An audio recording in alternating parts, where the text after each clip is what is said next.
Hey everyone, this is David Brown with the migration update for April 5th, 2023 from the Braddock Bay Hawk Watch. The weather today was overcast with periods of rain, mostly thunderstorms. So there was a thunderstorm that went through around 9:30 a.m., mostly out over the lake, but the bottom edge of it did clip us, and there was a tiny bit of hail associated with it. Then throughout the rest of the morning, it was just overcast, a few sprinkles here and there. And then in the afternoon, about 2 o'clock, there was more thunderstorms that moved in and it rained pretty hard. And then the rain was off and on the rest of the day. Overall, the winds were mostly out of the east to begin with. Although there was one period right around 1:30 in the afternoon, the wind shifted from that easterly direction to a stronger westerly wind. And it stayed that way for about 5 minutes. And that was ahead of that afternoon thunderstorm. And we had a decent push of migrants, migrating raptors in that short period. And then the wind shifted north. And then we had the rain move in and shut things down. And most of the rest of the day, just a light northeast lake breeze. So the forecast that the temperatures would get into the 70s today definitely did not play out. I don't think it got out of the 40s. And in the afternoon, when I was sitting out the rain in my car, it was only 39. So we never really got the warmer temperatures that people down farther south got. The warm front was sitting just south of Rochester, so a lot of warm temperatures down south, but up here on the lakeshore, it stayed pretty chilly all day. Here's a pretty grainy photo from the early morning of a great egret, and there were actually two of them flying together. Here's a breeding plumage common loon, and there seemed to be a fair number of common loons around today, both seeing them migrate high overhead, seeing them migrating out on the lake, and also a few down on the bay, including one pretty close to the boardwalk. Here's a female common golden eye, and you can see the golden eye. Here are some ruddy ducks, and you can see the white cheek patches on the males. Here's a male belted kingfisher, and we had around 8 kingfishers go by today, and we know it's a male because it does not have any brown on the underside. Here's something we don't see in flight too often. This is a horned grebe. And since we don't really see them in flight, you may not have noticed that they have these huge white patches in the secondaries. And here's our other horned species, horned lark. There were a lot of horned larks on the move today. Had one group of over 100 and another group of 50 plus.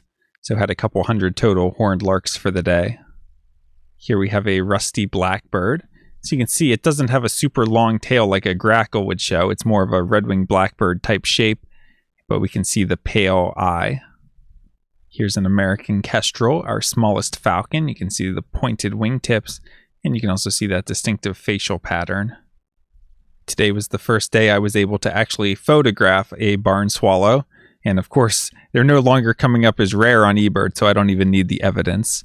But with barn swallows, remember that they have these really long forked tails. That's the main thing that you're going to be able to see from a distance to distinguish them from our other swallow species. They also have a red throat. It's another field mark you can look for. We had a decent number of northern flickers migrating today. Here's 2 of them together in a tree. And the northern flickers that we have here in the eastern U.S. are the yellow shafted variety, compared to the red shafted that they have in the west. And literally, that means that the shafts of the feathers are yellow. So sometimes you'll find a feather on the ground that has a yellow shaft.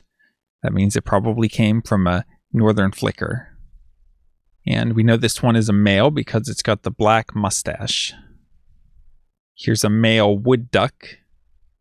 Here's a great blue heron that stopped to perch on a branch for a minute. Here's a Wilson's snipe, and this is the second snipe of the season, but the other one was too far to get photos, so I was happy to see this one make a close appearance in front of the platform today. We had some turkey vulture movement today, over 150 for the day, but overall it felt like there wasn't much migration, and you could just feel that if those southerly winds had broken through, that we probably would have had a pretty big flight.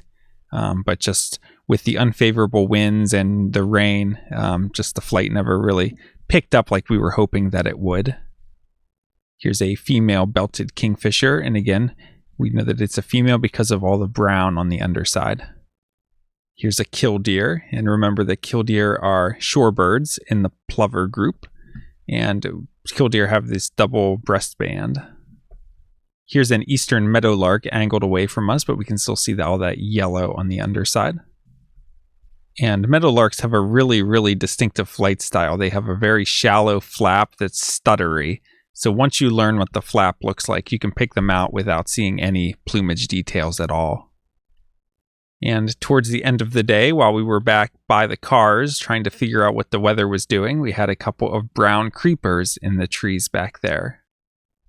Looking at the eBird checklist, today I had 69 species. And taking a look at the HawkCount report for our migrant raptor totals, today we had 164 turkey vultures, 3 osprey, 1 bald eagle, 11 northern harriers, 3 sharp-shinned hawks, 2 Cooper's hawks, and 8 American kestrels for a total of 192 migrating raptors. And if we take a quick look at our rivals over at Derby Hill, we see they had a really good day, including 174 sharp-shinned hawks, a roughleg, but I wanted to point out that they had a northern goshawk, and they also had a Swainson's hawk today, which is one of the rarer species that we're always on the lookout for. It's a species of hawk from the western U.S. that a small number end up in the eastern U.S. every year, so we're always on the lookout for those. So congrats to Brandon and the team over at Derby Hill. Taking a look at our non-raptors at Braddock Bay today, it was a really good day. Even though the winds weren't great for raptors, we had about 12 killdeer. We had some Bonaparte's gulls, including at least one with a fully dark head. We had the first 2 Caspian terns of the season, good number of common loons. First big day of double-crested cormorants with 325, and those numbers will continue to pick up even more. Tons of horned larks.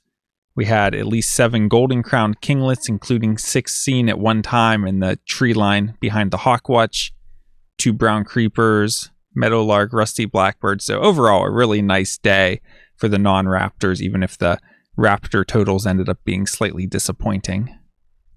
The new species for the season were Caspian tern and brown creeper.